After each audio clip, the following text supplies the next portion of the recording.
No período da campanha, o irmão do presidente, o escritor Guilherme Figueiredo, me pediu para, e o ministro Said Fará, da época, me pediu para eu redigir alguns discursos do presidente. E eu redigi alguns discursos. E ele gostou dos discursos. Então, na hora, não sei como é que foi, o fato é que ele se inclinou pelo meu nome e me chamou para ser ministro da anistia.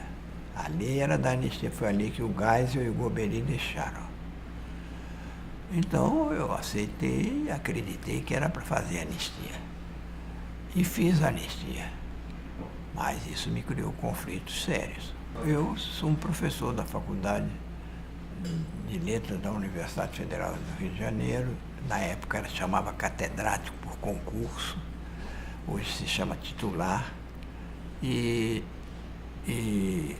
tinha dirigido já a Faculdade de Letras da UFRJ, tinha dirigido a Cultura do Estado ainda da Guanabara, de maneira que alguma experiência administrativa eu tinha. E tinha, sobretudo, a experiência de um professor que começou cedo, de maneira que não sei se isso valia alguma coisa. Eu pensei que valia, mas tenho a impressão que não achavam isso, não. O convite veio dessa primeira relação muito tênue, mas que me permitiu fazer alguns discursos para o presidente de campanha. E depois ele me chamou e manifestou uma certa simpatia e tal. Mas aí a comunidade de informação me vetou. E o irmão dele foi à Faculdade de Letras, que era na época dirigida por Afrânio Coutinho, que era meu amigo, e disse: olha, perdemos a parada. O meu irmão está cercado de imbecis e todos eles disseram que o Portela é um comunista perigoso. Aí, de maneira que não vai dar. Aí o Golbery, sobre isso, o Golbery era um militar com sensibilidade política. Então ele te ligou para o José Olímpio, o editor, que era amigo dele, e disse: fulano de tal é comunista? Não, nada disso. Ligou para os intelectuais ligados ao governo, como Gilberto Freire, Adonias Filho, Raquel de Queiroz, e Afrânio Coutinho e outros. E todos disseram que não. Aí o Golbery chegou para o presidente e disse: presidente, olha, esses intelectuais aqui são confiantes. Ah, esses são. Pois eles acabam de me dizer que o Portela não é comunista. Ah, então manda chamar aquele cabeludo que eu gosto dele. Mandou me chamar e foi assim que aconteceu. Coisas do Brasil. Processos extra-institucionais influem nos processos institucionais. De maneira que, na verdade, a quem eu devo a ele a nomeação foi o Golbery. Por incrível que pareça, que não estava na jogada.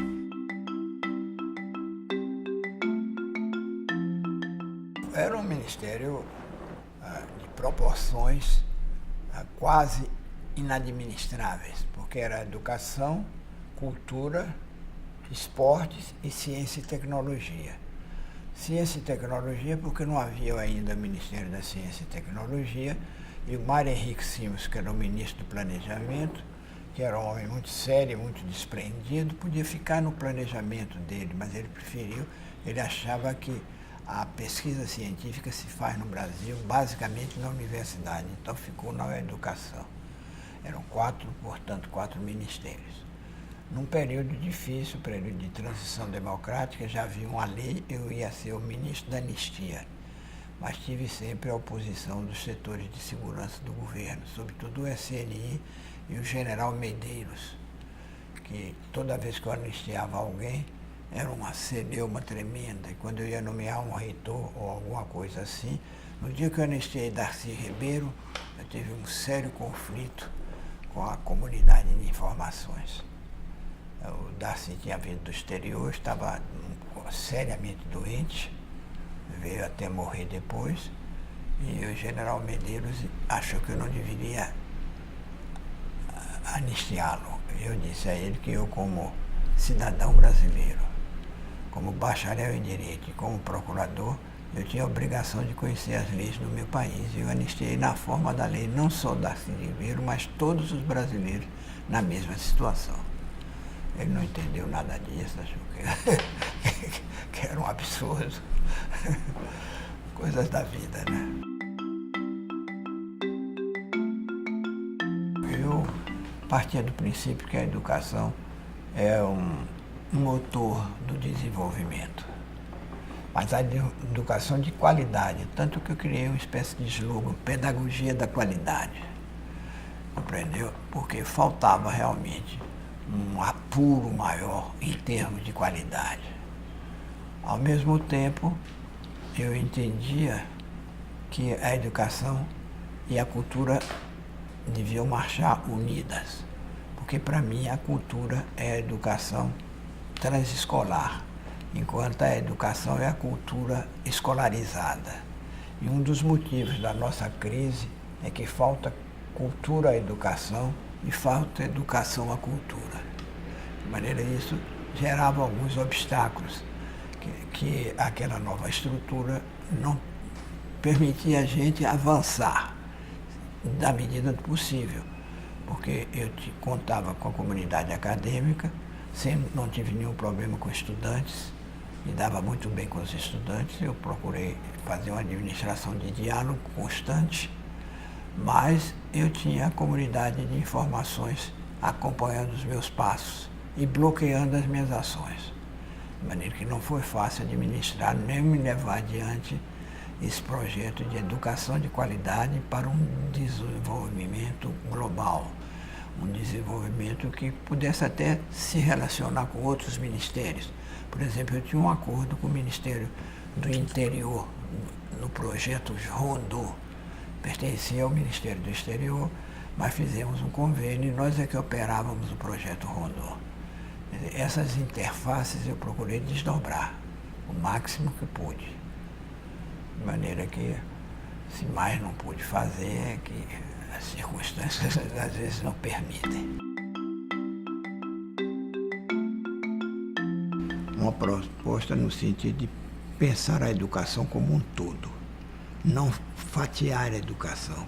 Naquela época, eu queria que houvesse uma valorização do pré-escolar, das estruturas básicas e da universidade do ensino superior. Isso encontrava uma resistência muito grande até da própria comunidade pedagógica, porque alguns pensam que há uma hierarquia aparente e formal, mas se você não tem um bom pré-escolar, você não tem um bom ensino médio, você não terá uma boa universidade. De maneira que todos são importantes, cada um recebe o seu papel. Mas as pessoas tendem a ver a coisa fatiada. Uns defendem o ensino médio, outros defendem o ensino superior. Não há ensino superior, todo ensino é superior. Eu achava que não devia haver um hiato entre as duas partes.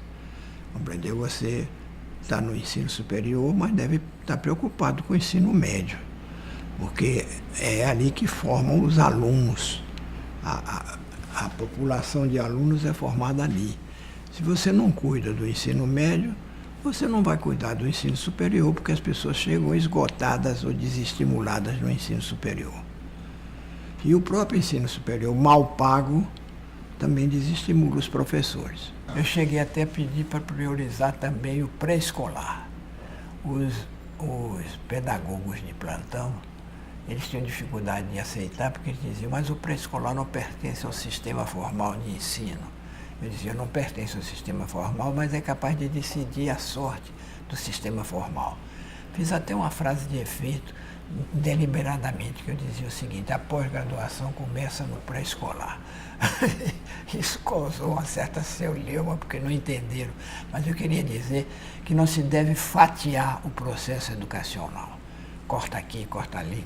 Deve pensar como um todo, onde todas as partes são importantes, desde o pré-escolar até a pós-graduação. Eu era contra aquele tipo de vestibular, compreendeu? Que se fazia, que o Cesgran Rio fazia. Eu dei uma declaração e fiz um discurso na Escola Superior de Guerra dizendo que se tratava de uma inadimplência do sistema, porque eram critérios de avaliação totalmente secundários, quantitativos e não qualitativos. De maneira que o vestibular precisa realmente de uma avaliação qualitativa e não apenas quantitativa. Esse processo teve uma resposta desigual. Quer dizer, alguns reitores absorveram e procuraram fazer um esquema interativo. Outros reitores resistiram. Isso é normal numa comunidade diversificada. Alguns reitores também tinham uma visão ideológica do problema, achavam que aquilo era uma concessão. E outros tinham uma visão elitista, achavam que a universidade não podia estar senão no topo da pirâmide. E não é verdade. A universidade é fundamental, é importante, sem dúvida, mas ela não é necessariamente o topo da pirâmide, porque a pirâmide, se só tiver topo, não se sustenta. Era difícil fazer com que as universidades públicas também cobrassem, menos, mas cobrassem. E havia uma expansão também do ensino privado, o lobby do ensino privado, os chamados tubarões do ensino.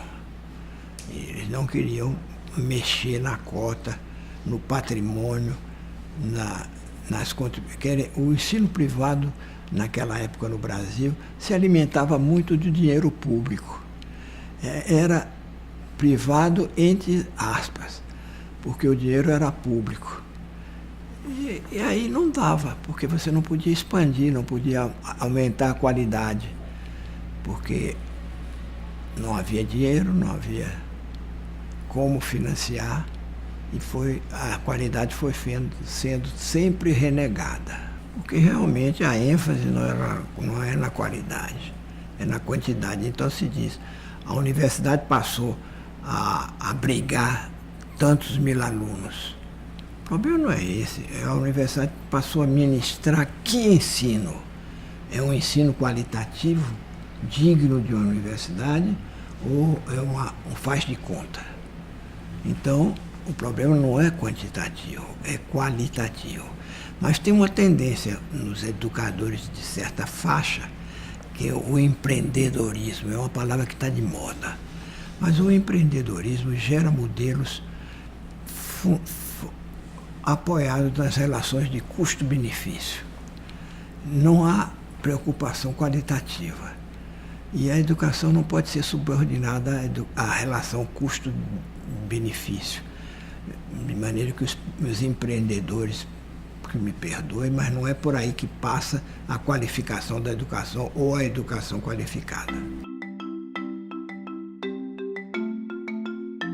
No setor educação não tive grandes resistências, não. Pequenas reivindicações normais, por exemplo, a reivindicação salarial de professor.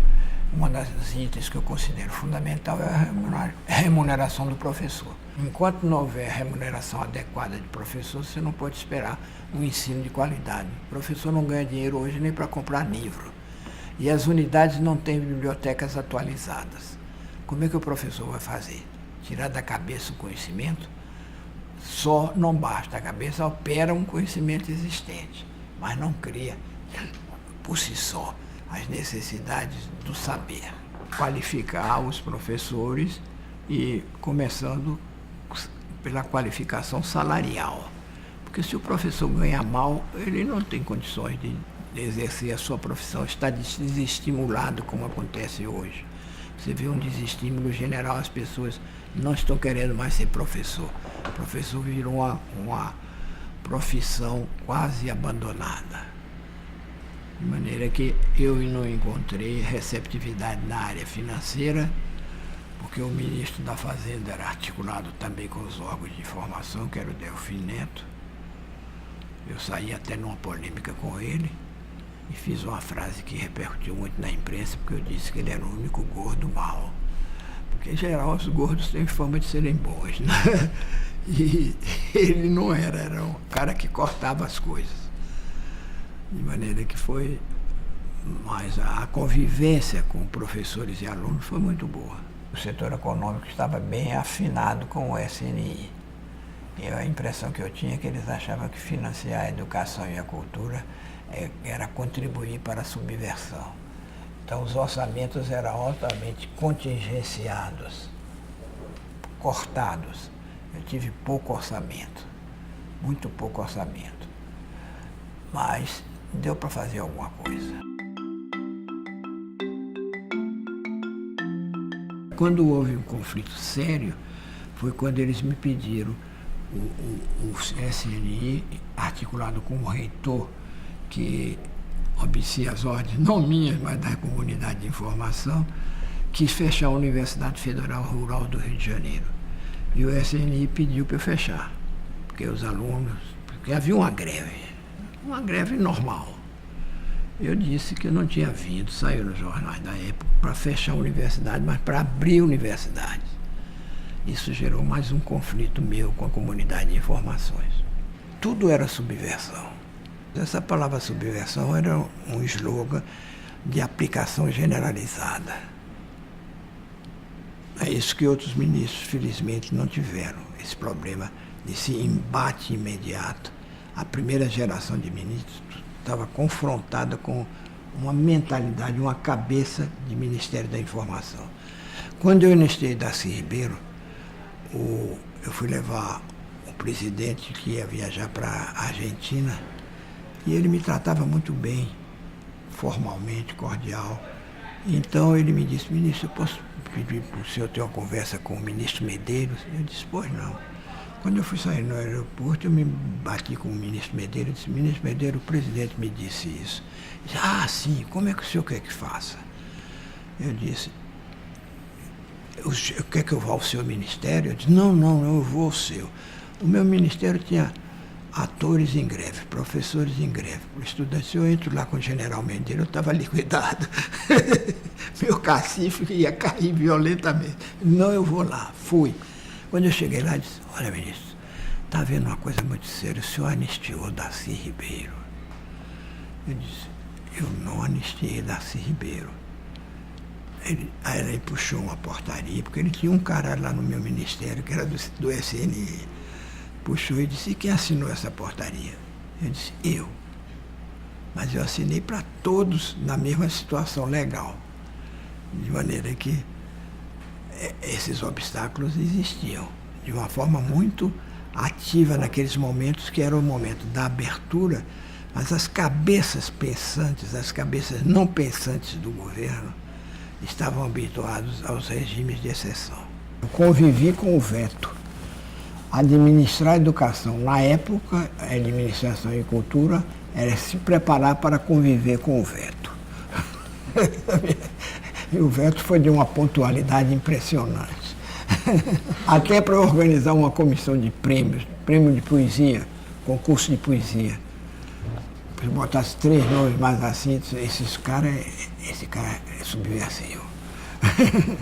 Tanto que quando eu deixei, eu não tive uma sensação de perda, eu tive uma sensação de alívio, sabe? Porque 2 anos de briga diária, não há quem... Tem que ter um preparo físico excepcional. Eu não tenho, eu não sou atleta.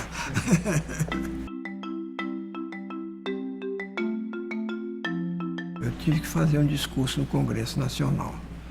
E eu respondi algumas perguntas que não agradaram. E, por sua vez, eu já estava num processo de saturação muito grande, eu não fiz a menor concessão. Então, foi aí que eu disse aquela frase que ficou meio folclórica: eu não sou ministro, eu estou ministro. Porque eu não sou ministro, eu sou um professor. Isso é que me pertence. A estrutura não depende do mau humor de ninguém, da má vontade. Agora, ministro depende. Se o presidente estiver mal-humorado no dia, não adianta você insistir. Eu disse que não aceitei a pressão para fechar a universidade, que eu não vim para fechar, mas vim para abrir, e que eu era democrata, meu compromisso era com a democracia, e que eu também não vim para punir, vim para anistiar. Coisas desse tipo que não eram aceitáveis. e que se concentraram naquela fala final. Aí pronto, o caldo foi entornado. Nesse período tinha anistia, mas o setor do governo resistia à anistia. O general Medeiros resistia à anistia, queria prolongar, dizia que a sociedade brasileira não estava preparada para a democracia. E isso foi interrompido com a bomba do Rio Centro, porque eles são tão incompetentes que não sabem explodir uma bomba, que tinha a obrigação de, eu não sei, mas eu não me preparei para explodir bomba. Agora, o cara lá, o militar, ele tem que saber. Em vez de explodir a bomba do Rio Centro, implodiu. E ao implodir, as diretas já foram para a rua e não se conseguiu segurar mais. Porque os 3 candidatos normais do sistema, naquela época, era Aureliano Chaves, que era o vice-presidente, que foi alijado do processo no final, Paulo Maluf, que era muito querido pelo sistema, e Mário Andreasa, que era um ministro simpático, boa praça e tal. Mas todos esses foram eliminados porque o Medeiros queria ele. E a comunidade de informação queria ele. Olha, eu não queria dar uma opinião pessimista, mas não tem como não dar. Se você considera essas 3 últimas décadas, não houve um avanço substancial. Infelizmente não houve. Por isso nós estamos na situação em que estamos. O Brasil, para se desenvolver, precisa priorizar a educação. É fundamental a educação e cultura para o processo de desenvolvimento. Não adianta criar Ministério da Cultura autônomo, sem orçamento. Compreendeu? Isso é uma bobagem. Quando eu era da educação, nós tínhamos um Fundo Nacional da Educação, FNDE. Era um banco forte e financiava a cultura. A cultura pôde avançar muito. Se você não tem orçamento, não há cultura. Não há iniciativas, não há como patrocinar coisas que não são rentáveis. Compreendeu? De maneira que eu acho que pouco se avançou, se é que se avançou em alguma coisa. Eu estudei uma boa parte da minha vida em Madrid. E tinha uma história da época da Revolução Espanhola, que o Fray Luís de León de Salamanca foi preso e ficou na prisão algum tempo. Quando ele foi anistiado, ele voltou para a sala de aula e começou dizendo o seguinte: como descia Mussadir, como dizíamos ontem, quer dizer, como se não tivesse havido nada, e continuou a aula dele. Foi assim que eu comecei. E estou dando aula até hoje, na pós-graduação. E não ganho nada, porque eu já estou aposentado. Mas vem gente de todo o Brasil. E eu dou com o maior prazer, porque eu estudo para dar aula. Eu não tenho esse negócio que o professor domina a matéria. A matéria que pode ser dominada pelo professor não merece ser ensinada. De maneira que não há essa coisa de dominar a matéria. Eu preparo minha aula como preparava a primeira. E distribuo ainda um papel, proposta para discussão. E faço a seguinte recomendação: eu peço que discordem de mim, porque a concordância é preguiçosa e a discordância é provocadora. É muito mais importante a discordância do que a concordância. Concordância, todo mundo descansa, o professor fica feliz e estamos conversados.